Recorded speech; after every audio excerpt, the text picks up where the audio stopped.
Hi, how you doing? I'm Ty Knight here for TK24 Sports. Now, on today's show, we're going to look back over the last two games of Arsenal. It's going to be hard. It's going to be hard, but we already know what the situation is, don't we?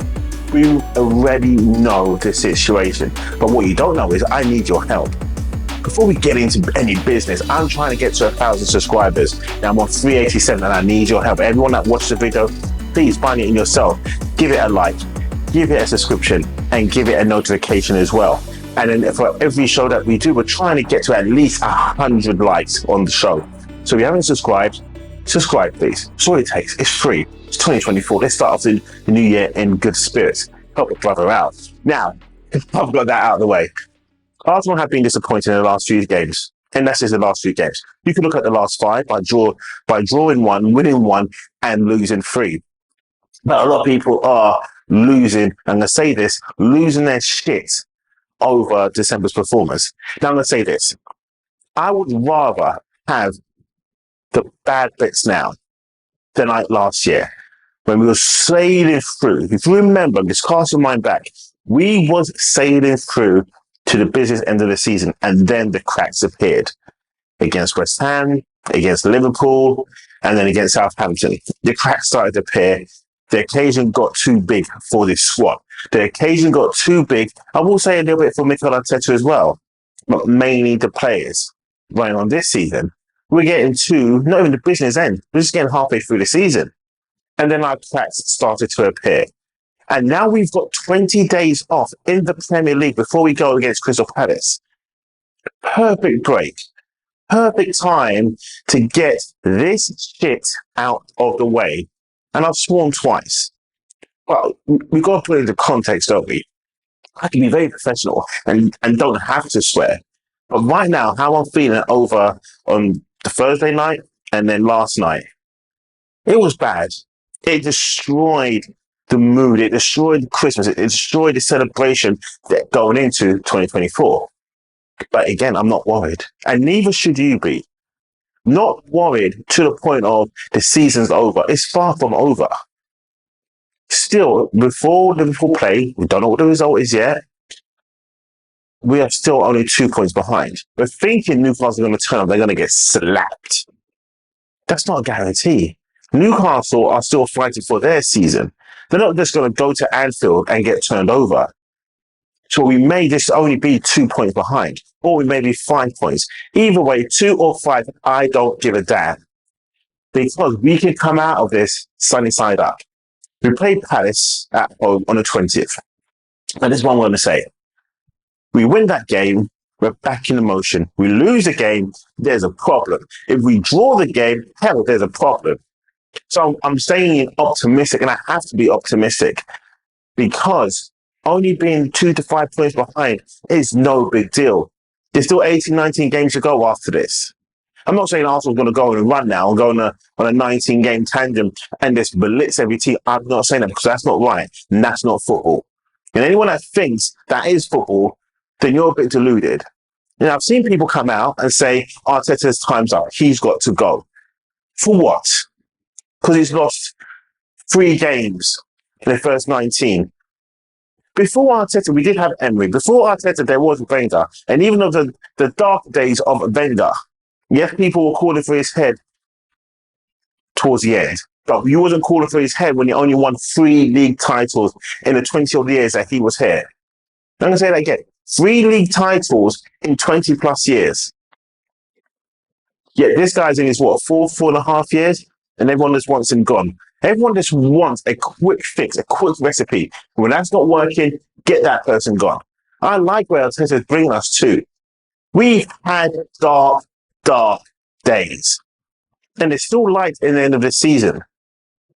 So as much as people also clamoring on to say, let's bring in Ivan Toney because that will fix it. No, it will not fix it. We've got bigger problems than just in the striking department. I can tell you that right now.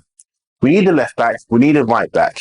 We need another central midfielder. We need another creative midfielder. We need a left wing and we need a right wing. Those are the positions that we really and truly need. Because if we can bring in those sort of players, I haven't mentioned any names yet, because we still got to do some investigation into it. We've still got to look at the pro rota, should I say, of the English talent. We've got players to go and we've got players we've got to bring in before we even look at the striker, which is the most important position on the pitch. Why? Because we need someone who can bang in 25 to 40 goals. Yeah, big spring, 2020. But that's what you need. That is what you need. That sort of striker, and that costs money. And that can't be done in January. It really and truly can't. But you can still go out there and get a decent left back, not an inverted left back or wing back, a traditional left back. And Mikel Arteta may not like it, but he's got to change his ways. In order for us to compete, we need a traditional left back, one that can bomb up, bomb back, bomb up, bomb back, whipping across. That's what we need. We need a right back as well. But the problem is with our left back, there's no pace, and we need pace. That is what's needed in the left-hand position. We need another winger because Martinelli, I'm going to say this, he's out of all sorts. Maybe he's tired. Maybe he's just been found out that he's good, but he's just not that good. Same thing I'm going to say about Saka. He's good, but maybe he's just not that good. A lot of people are kind of nervous to even say that. Don't say about Saka, what are you talking about? He gets doubled up, tripled up every single game. So what? Figure it out. If you want to call him star boy, the star boy's got to put in some star performances. Odegaard, he's a captain. Native captain because of Granit Xhaka. But he's not really a captain. So we need someone who's going to be captain. Stripping him off in the part of the season, that's not going to happen. And I don't think they're going to strip him of the captaincy unless they sell him. But you don't need to have the armband to still be a leader on the pitch. And Granit Xhaka showed that last year.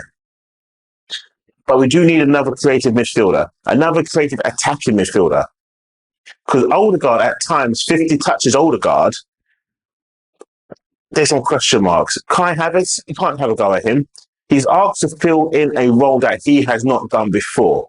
And people are saying he's washed, he's rubbish, we've downgraded, we wanted to upgrade on Granit Xhaka. You can't, I'm not saying you can't upgrade on players, but Granit Xhaka is a hard player to upgrade on once you've seen his true qualities, which were unlocked by the same manager, Mikel Arteta. So as you can see, Arsenal's got bigger problems than just a striker. Our strikers are rubbish, I know that. Eddie Nketiah, he's good, but he's just not that good. Gabriel Jesus, he's good, say it with me, but he's just not that good. And that's what you have to look at it. You just can't turn around and say someone's rubbish. Because when you look at it, could you even play in the Premier League? Be truthful about it. The answer is most probably no. Just want to sit there and say they're rubbish. Just say they're good, but say it with me, they're just not that good. Now listen, if you're still tuned in and you like this portion of the show, like, subscribe, turn that notification on, but definitely please help me out, subscribe. I've got targets, Arsenal's got targets, you've got targets. Help me reach my target by March of 1,000 subscribers. I know it's possible. So come on, help me out. So in this shot, we're not going to be talking about who needs to come in. We're going to do that later on in the window. It's just opened. We don't know Arsenal's how far they're treading on the water towards financial fair play. We don't know. So we don't know really what Arsenal can do. They can't go to Tony anyway, can they? How can they go to Tony when he plays for Brentford and we couldn't even pay 27 million or 30 million for David Raya? We had to do a loan to buy. So we're going to back up to Brentford and say, we said we had no money, but, can we just buy Tony for 60 to 80 and we'll give you the money? Brentford will be like, yeah, we need the money for Raya as well, please. That's not going to happen this summer. Next summer, you can look at it, potentially. You got other strikers out there. You got Osimhen, which is going to cost you 100 plus. And then you got Solanke, who's out there. You got Watkins as well. There's a breadth of loads of strikers to look at, not just Ivan Toney. He's not going to come in. He's not going to be the title difference. And why? Because of our wingers. We need different options of wingers. You bring a guy in like Tony, you need guys who can deliver in the box from wide. Can't get my words out. Sugar rush. But guys, we do have to take a chill pill for a moment. We are not out of the title race. And like I said, just think about it. You'd rather this blip now than you would at the end of business. End of business that we had last year, we lost it. I lost it because we should have won, but the guys still mentally are not there. And we're seeing it again this year. They're running out of ideas. Mikel Arteta is running out of ideas. He doesn't trust the bench. He doesn't trust Smith Rowe. He doesn't trust Nelson. He doesn't. He really and truly doesn't. And those are the only two players that we can bring on. Vieira, I don't know about that guy. But Smith Rowe, Reece Nelson, Eddie Nketiah, you can see he doesn't really trust. He likes Eddie, but even he knows now they're just not up to the job. They're not. He's not going to come out and say they're not up to the job, but he's got to do something to move them on. Now, whether that's going to be in this window, but if he lets those three go, he has to replace them with 3 Englishmen. You also have to look at that, guys. You have to look at the bigger dynamic about this. It's not just that easy just to go out and buy these players. It looks like it's going to be a big summer job as a repair to fix this team. And I've told you what they need. Before they even look at a striker, a left back, a right back, another centre mid, a creative mid, a left winger, a right winger, before you even get to the striker. Anyway, if you like this portion of the show, like, subscribe, turn that notification, help me get to 1,000 subscribers. Help me by March, and all will be well. Don't fire yet. We're not out of the title race. The title race charge is still on. Up the Gunners. Have a good day.